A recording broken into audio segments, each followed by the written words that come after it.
Good evening, everyone, and welcome to another round of sound. This is the #1 Cochran Sports Showdown. We are live tonight. Bob Pompeani here as we discuss the Steelers and the end of their season and all the things come with it. That's the #1 topic on the #1 topic Sports Showdown tonight.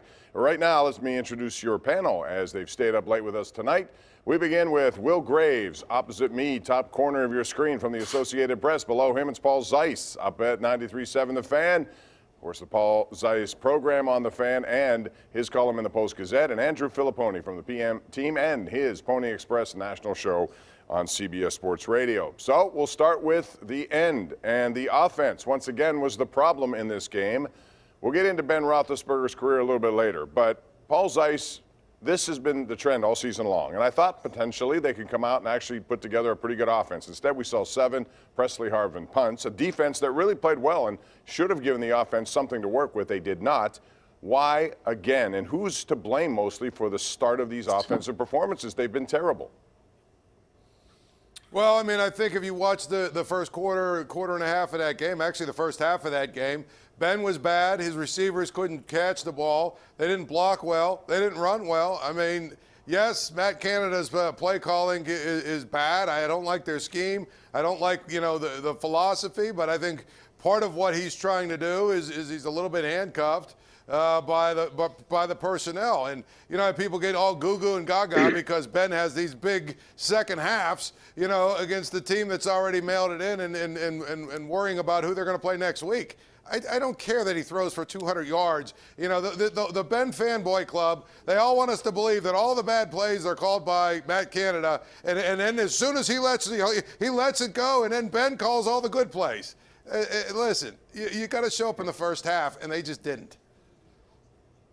And look, that's been the way it's been all season, Paul. And I think I asked Mike Tomlin on Tuesday, I said, Mike, you guys have had slow starts all year. You've had slow starts in your last couple playoff games. What are you going to do differently? And he says, I'm not sure that we are. And then he joked and he said, I'm sure that doesn't provide a lot of comfort for you. Well, I mean, let's be honest, it shouldn't.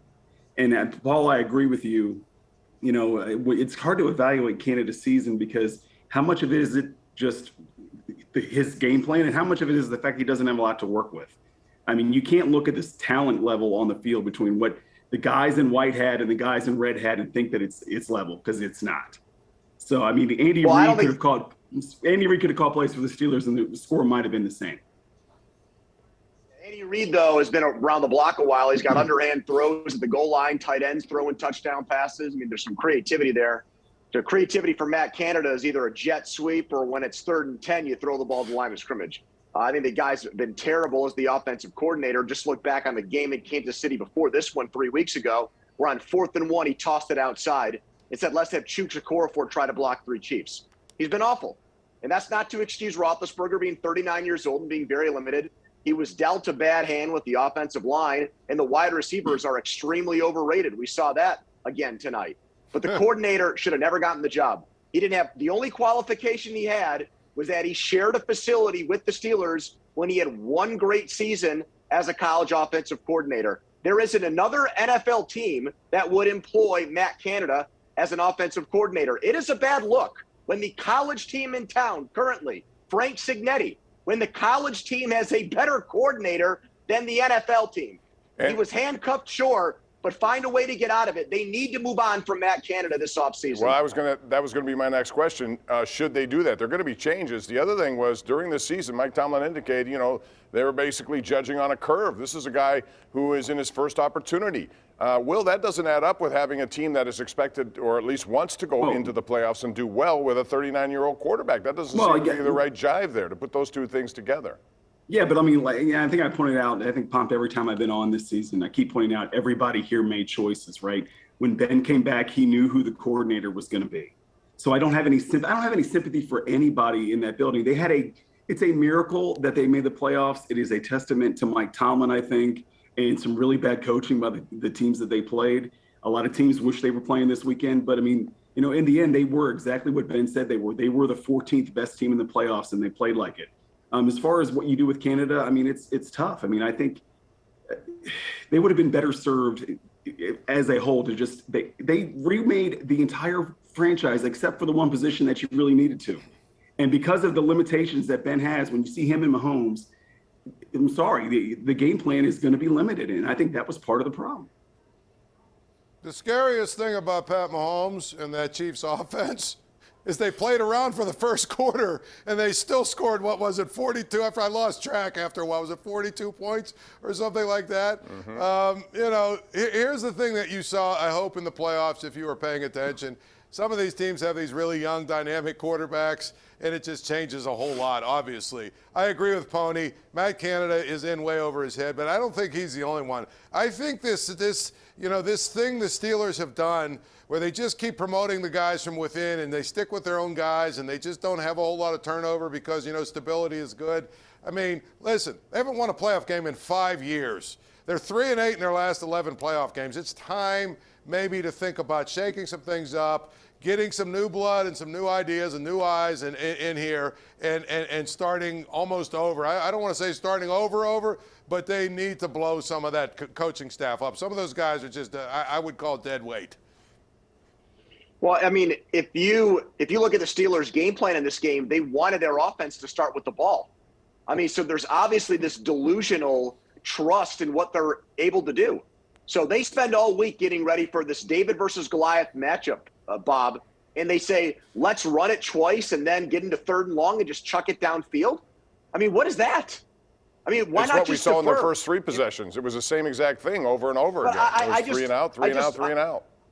I want to shake Mike Tomlin or somebody over there sometimes and be like, wait a minute, what do you see that we don't?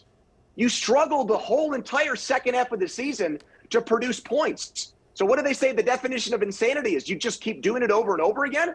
I mean, that's what they did in this game. They wanted to put their offense on the field because they just thought if they're just going to do the same thing, I guess we're what, going to fool? The Chiefs are going to act like idiots and give up a broken play or two?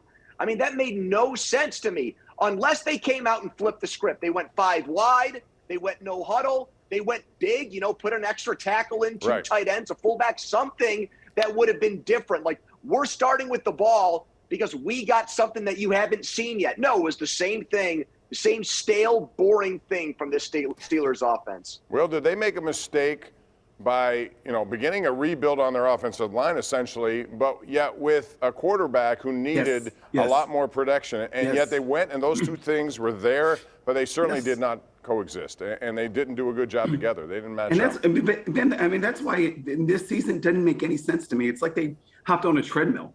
And I think I've pulled up a tweet, one of the rare tweets of mine that actually aged well, that I think I made it the day after they beat the Bills. I said, it's easy to see them making the playoffs. It's hard to see them making any inroads on the KC and Buffaloes of the world. And that's exactly what happened. It doesn't, like, they rebuilt the rest of the offense except for the one position. And now they're in the same spot they were from a performance standpoint that they were a year ago. And they still don't know what they have with Mason Rudolph. And they don't know what they have with Dwayne Haskins. So what's the plan? I mean, like, they had an opportunity this season to get to the other end of this, and they didn't. They decided it's like I texted a group tonight. I said it's like that last shot you have at the bar when you're Ubering home, but you're like, I'm gonna have one more shot before I go home, and that's the one that the next morning you feel like hell. Like, that's what this season was. That's what this season was. It was that one shot that you did not need. Yeah, they could have gotten through this season and tried some different things, but once they determined that Ben Roethlisberger was coming back, I thought they would do much more for their offensive line. Yeah, they drafted guys. Yeah, they brought guys in, but they weren't the right ones that they needed to if they were really seriously expecting to have some protection for number 7. It didn't happen that way. Go ahead, Andrew, make it quick, please. Bob, I just think people like to have it both ways with that.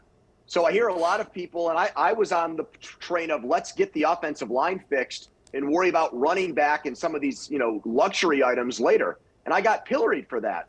But they didn't have a good cap situation. People speak out of both sides of their mouth. They wanted Juju back, but then they also wanted a new center, left tackle, right tackle in free agency. Like, you couldn't accomplish all those things. The priority should have been get a competent offensive line coach in here and get some offensive linemen with pedigree. And they did neither of those things this offseason.